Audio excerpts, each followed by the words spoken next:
Okay, so the breath work we're going to be practicing now is going to be my particular form of breath work. I find it quite useful, conducive, and enabling to go into the deeper practices, or the deeper understanding slash practice of pranayama. Yeah. Okay. Let's. I'm just going to go through it, and then I'll explain what I'm doing afterwards. It might seem a little bit laborious because you're just watching me go through a repetitive breathing cycle, and hopefully you can just, well, you can skip it for this kind. You can just fast forward it and then go to the explanation at the end. Yeah. Okay.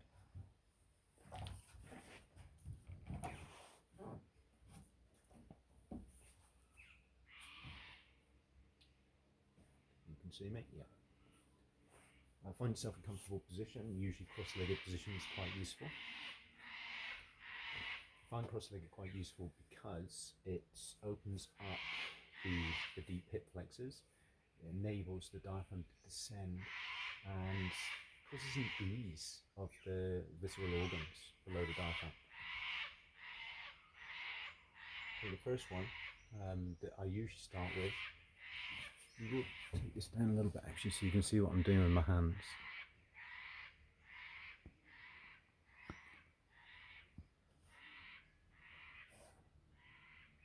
Yeah.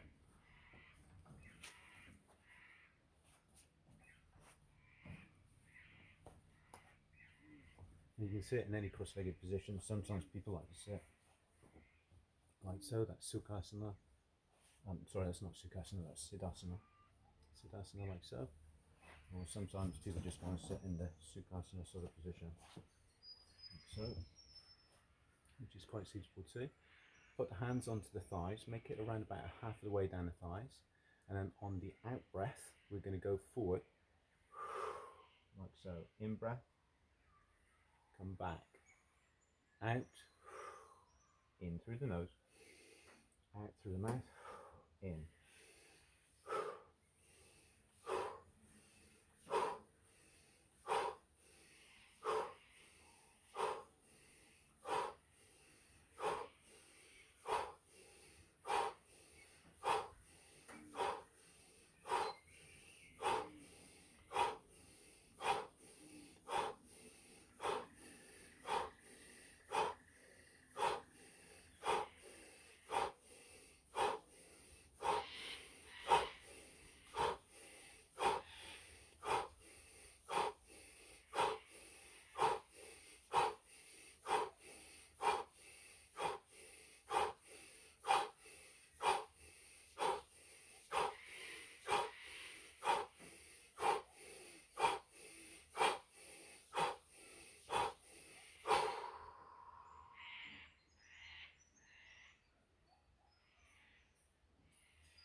So that's number one.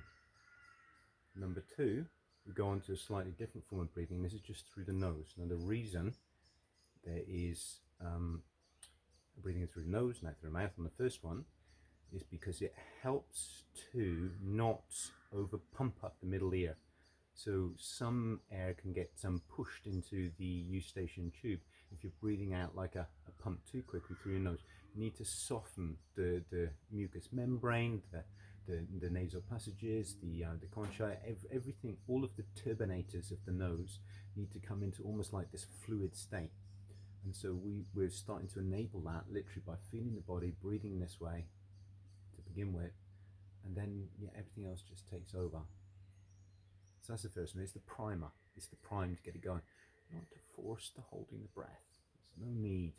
You just get a sense of a comfortable holding for a particular time and letting it out for a particular amount of time. It doesn't matter how long. It really doesn't. If we start to count the period of time that we're actually holding it for, you're not feeling anything.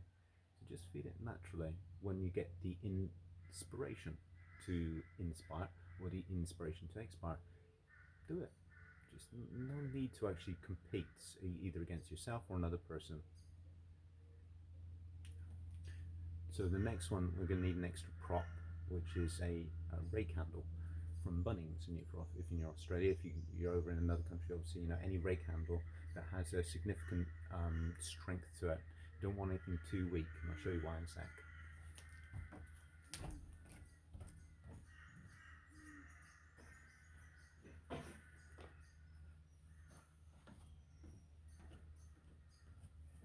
Okay, one rake handle.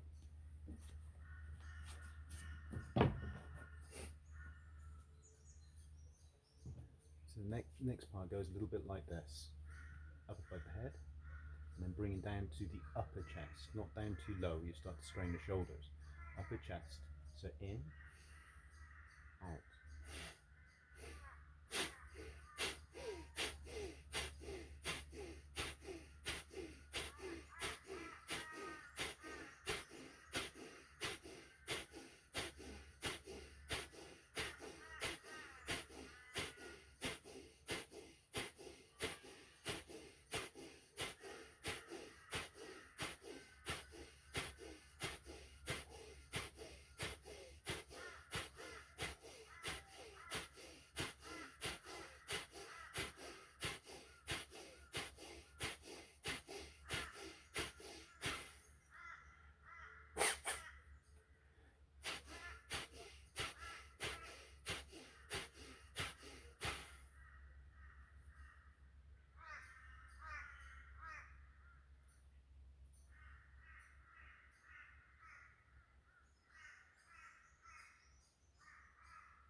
Okay, so that's number 2. You notice during that particular one, I was lung packing a little bit. This is a technique that they use in freediving sometimes. This is just to stretch the lungs a little bit.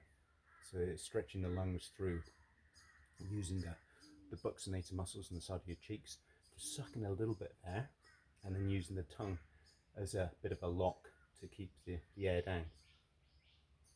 This stretches the lungs, helps them become more pliable, and quite useful for the exercise component of breathwork. Okay, so number 3. Number 3 is a little bit different.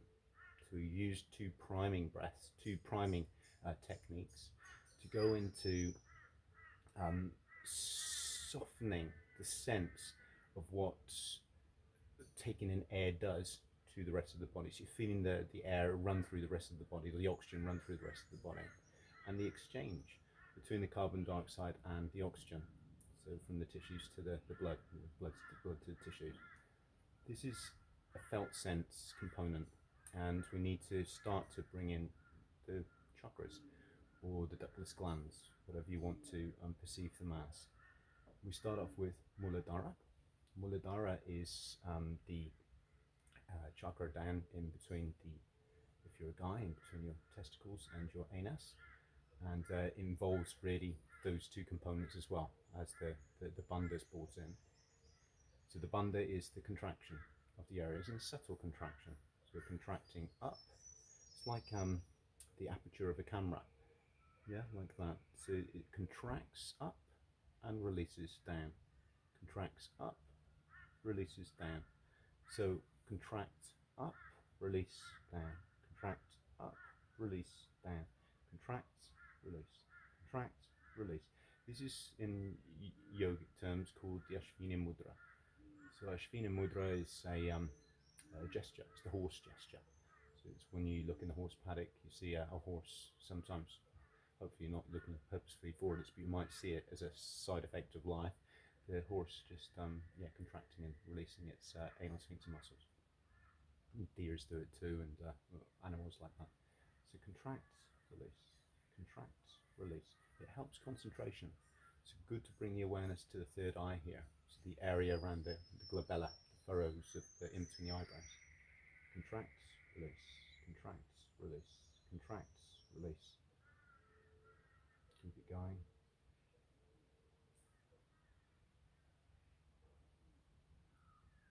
After you've done say around about 25-30, contract, hold it, take a deep breath in. Hold the breath, tuck the chin in, so this is Jalandhara Bandha.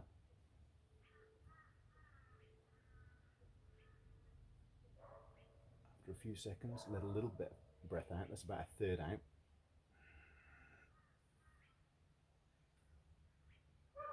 Feel the cool in the back of the neck when you do that. Then another third out.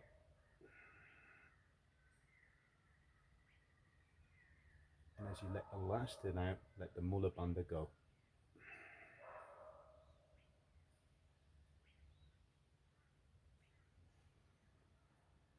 This is where the diaphragm and the pelvic hammock, the pelvic floor, talk to each other. They're horizontal tissue structures within the body which mimic each other, they reciprocate each other. If the diaphragm is tight, pelvic floor will be tight. If the pelvic floor is loose and floppy, so will the diaphragm. We want to take a middle path as far as the tenacity of both of those goes. We need to have an elastic diaphragm, we need to have an elastic pelvic floor if we want to optimize our way of operating in life. Okay, so that's the first part. So the first part is priming to go into a bit of Kapalabhati. So the Kapalabhati is the breathing through the nose, just with the out breath. The in-breath, the inhalation, is just an automatic inhalation. So the diaphragm again becomes quite elastic. It starts to bounce like a trampoline or a trampette. I usually lean on my heel bone here, and it just gives a little bit of a sense of relaxation in the diaphragm, especially the front of the diaphragm. But you can find your own posture that suits. Okay.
you can look at your nose after you have done the in-breath. So the in-breath, look at the nose. This is a nasi gari drishti. So it's a gazing at the nose, nose gaze. This is to again open up the concentration, awareness of your third eye. So you're looking down at the nose. You can do it at the end of the out breath instead. That's what I usually do actually, but I generally do whatever feels right. And in that case, it was the end of the in breath. It really helps your eyesight. This is what I found anyway. It really helps to improve your eyesight, especially if you do it at the end of the out breath. Kind of like opens up the I don't know, the connection between the brain and the optic nerve, I think. Okay, it's starting to go a little bit hazy because of the sun, so I'll move the camera a little bit.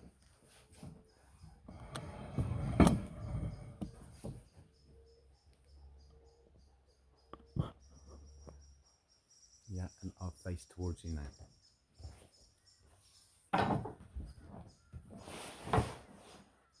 Kind of like an angle maybe.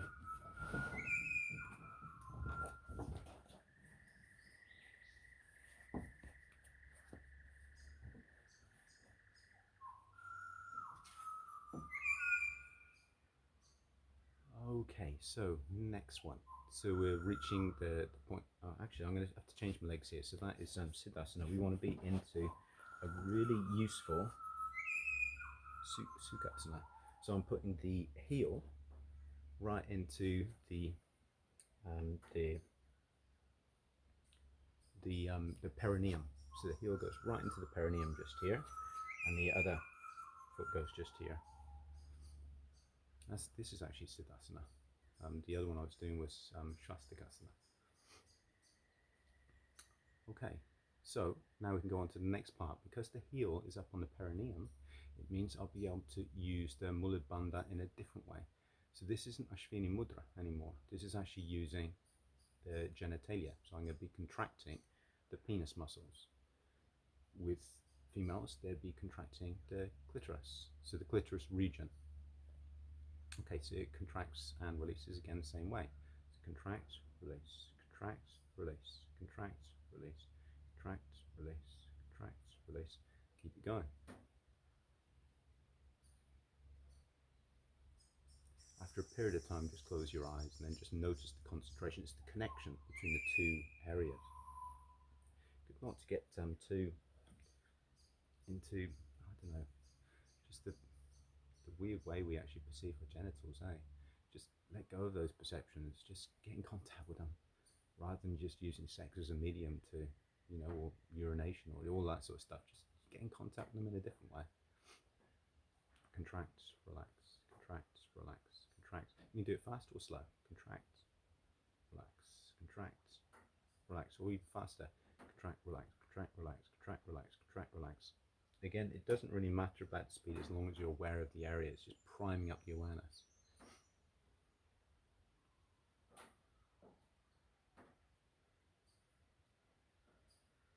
It will feel like a little bit of a balloon. For guys more so, it would feel like a balloon blowing up and deflating, blowing up, deflating, blowing up, deflating.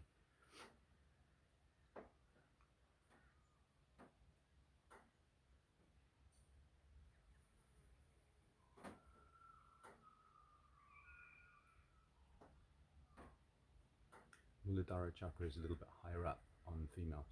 It's lower down on males. Okay, and the last one, we say around about altogether maybe about 40, 30 and 40. Again, find your own number that suits. Be a little bit sort of, find your own way with the counts with this. You can start with a low count and then increase it as you need to. So breathe in on the last one at the same time as contracting,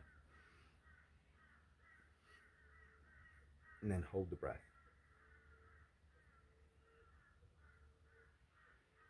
Breathe out about a third. Keep contracting. Another third.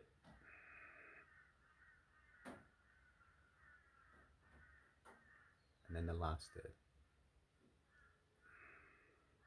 Now on that last third, I was releasing at the same time, that I breathed out, I released the penis muscles.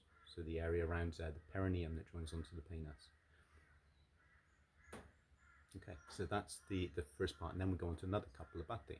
I know it's getting a bit hazy again. I'll move the camera in a second. Okay, so I'm leaning down again. I'll do the holding of, the looking at the nose at the end of the out breath this time, just so you can see it.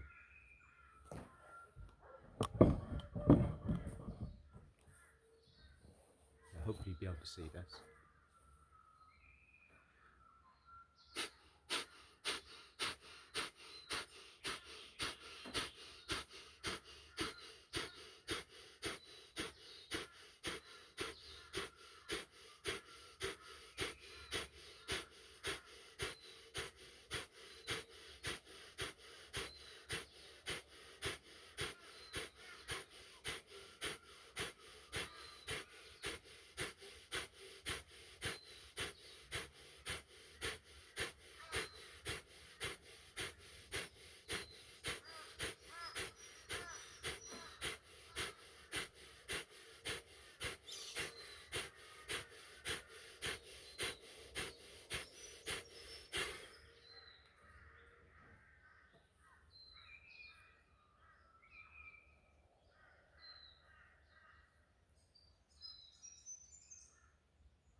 Okay, so after doing that, it can be quite useful,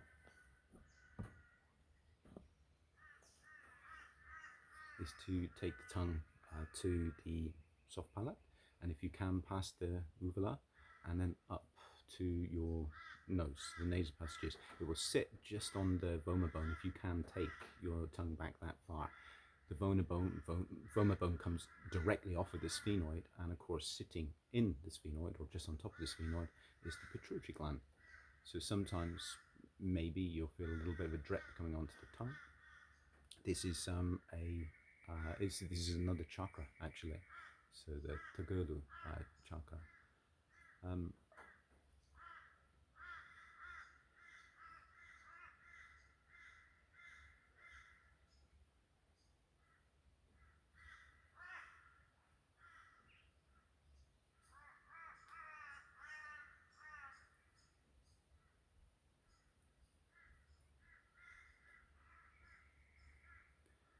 For some reason, Kevala Kumbhaka becomes really quite automatic when doing that. As a newborn, or as a fetus, the tongue is up in that position. So you're becoming almost like reminiscent of fetal life when you take the tongue up and touch that region at felt sense level. Okay, so we can do one of two progressions here. We can either go on to Nadi Shodhana, which is getting a sense of the left and the right passages, the Ida and Pingala. Ida, Pingala. Out, in, in, out, in, out. We'll do that now. We usually start with the left. It's more of a tradition thing really, but it is useful to get a sense of both nostrils independently. I usually use the sort of mudra like that, so we got quite a useful mudra in a way, gesture, and that is I can close off the right nostril with my thumb and close off the left nostril with my ring finger. So this is my right hand, of course. You can do it like so you're just getting a little bit of a sense of the third eye as well whilst you're doing it. So close the right with the thumb and close the left with the ring finger. It's up to you, really. Okay, let's do it. And there's no rocket science with this one at all. Do hold a little bit with Sahita Kumbhaka, which is a voluntary retention of the breath, just at the top and the bottom, not for too long. Again, we're just educating the respiratory cycle to become less habitual.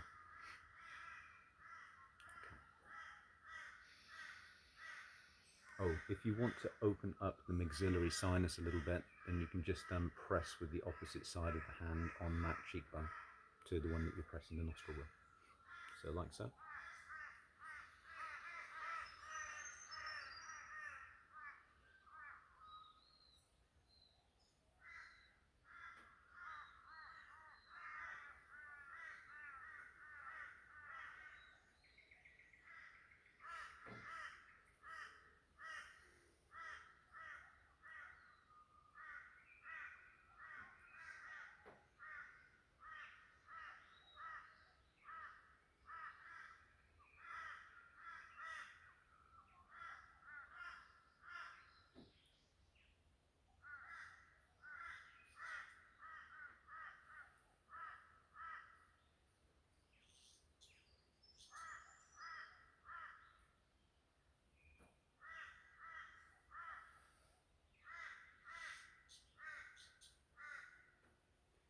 And on and on and on it goes. You can do that for as long as you want to. Very useful to get a sense, because it's more chilled, more of a calming sort of breath, then you'll often get a sense of there's subtler sensations of the body rising, or in various areas. Let's not prescribe or choreograph it.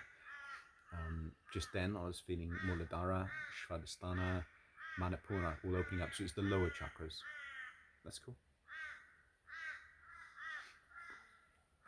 On this next one, you often find that it's not just the lower chakras open, this is the higher ones as well. So we got obviously down at the bottom, earth, water, fire, air, ether. Then we get the sense of consciousness, and then all of them together, the whole lot. No separation, no more chakras. It's just all is one sort of thing. So Leia or Munga, whatever you want to call it.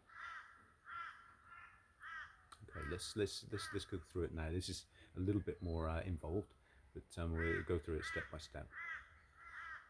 So we're breathing in through the nose and out through the mouth.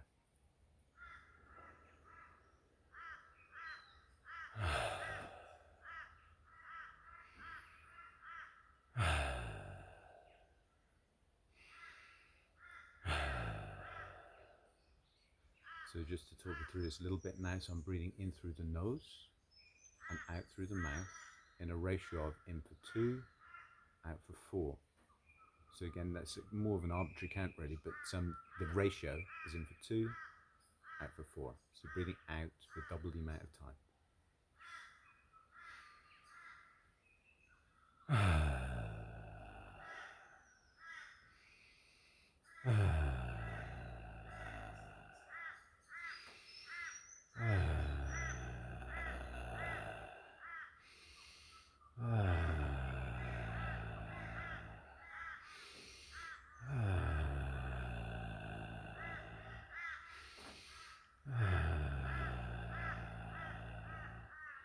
So I'm making a little bit of an auditory noise on the out breath because the lungs tend to store up emotion. They tend to store up patterns of experience, and so to make a little bit of a noise is like it helps the mind and the body to know that it's okay to sound these things out rather than to keep them suppressed and held and in. The noise itself almost gives you a sense of it's okay. Who cares who's listening? You know, who's listening here? Only the birds mind. But if you can, just anybody. If you're in a close proximity to someone else, who gives a crap, really? I mean, you're not doing anything wrong. So if someone starts to think you're a fruitcake, well, that's their problem, isn't it? Position of the feet again, or the legs. If you want to, you can go into the Svastikasana. That tends to give you a little bit more of a balance. So a balance through the whole body. I quite like this position. The other position is cool too. But if you want to, again, sitting into the Sesa position or, you know, Vajrasana, they're all cool too. Okay, so same thing again.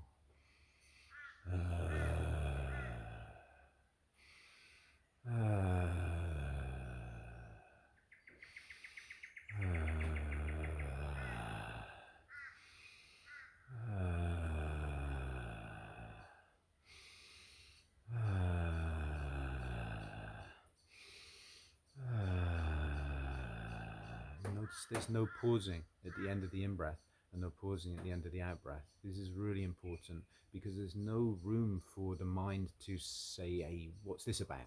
You know, am I embarrassed? Or, you know, is there something else I need to be doing?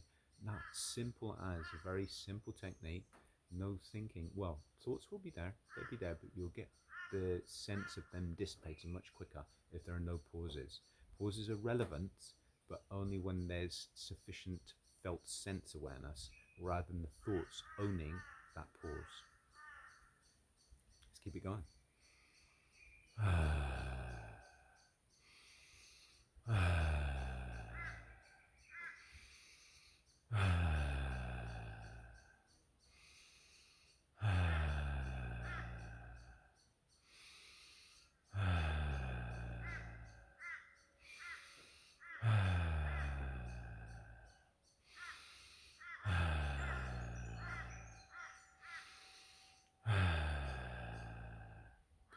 Slowly but slowly, we're becoming a bit hypoxic. It's an intermittent hypoxic state, which is enabling my physiology to feel like it kind of doesn't need to breathe. There's kind of there's a sense of the blood and the tissues not requiring any oxygen. And this is the easing it into that state. No more fear needs to be there about needing to breathe again. Keep it going.